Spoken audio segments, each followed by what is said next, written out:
नमस्कार दोस्तों, स्वागत है आपका हमारे YouTube चैनल भक्ति बाण में। दोस्तों, आज हम आपको सुनाने जा रहे हैं कृष्ण भगवान से जुड़ी एक ऐसी कहानी जिसके बारे में शायद आपने नहीं सुना होगा। ये कहानी जुड़ी हुई है महाभारत काल से। किसी दोस्त को कहते सुना था कि कृष्ण ने तो महाभारत की लड़ाई में भी अस्त्र या शस्त्र उठाया ही नहीं। उन्होंने सिर्फ अर्जुन के सारथी बनने की बात स्वीकारी थी और पूरे युद्ध में अपने उपदेश दिए थे। लेकिन क्या ये सत्य है? इस बात के पीछे दो तर्क दिए जाते हैं। इन सब की शुरुआत तब होती है जब दुर्योधन भीष्म पितामह पर गुस्सा दिखा रहे थे। वजह यह थी कि वह एक भी पांडव को मार नहीं पाए थे। भीष्म ने दुर्योधन को उत्तर दिया और इसके बारे में भी दो कहानियां प्रचलित हैं। पहली कहानी कुछ इस प्रकार है।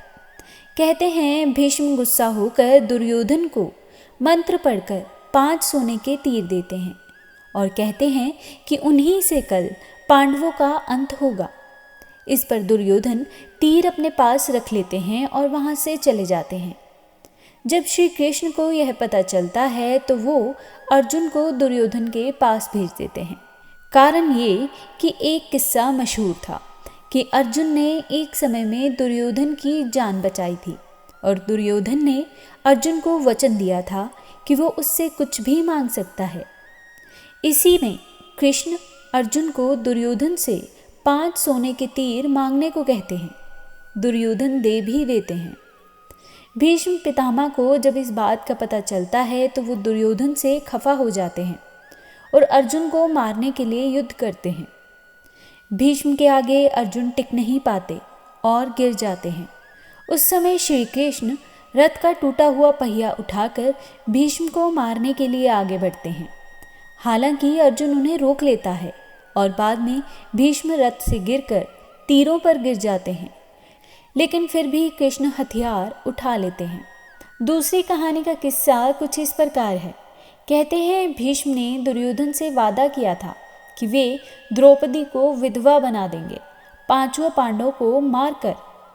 जब कृष्ण को इस बात का पता चलता है तो वो द्रौपदी को भीष्म के पैर छूने को कहती है और बिना ये बताए कि वो कौन है, ताकि भीष्म को पता ही न चले कि वो द्रौपदी है।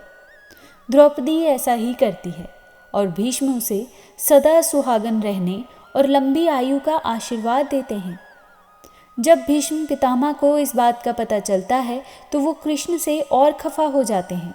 उस समय कृष्ण कहते हैं कि यदि आपका वचन पितामह मेरी वजह से टूटा तो मेरा वचन भी आपकी वजह से टूटेगा।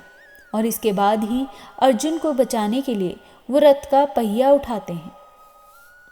Like this video, subscribe this channel, press the bell notification icon.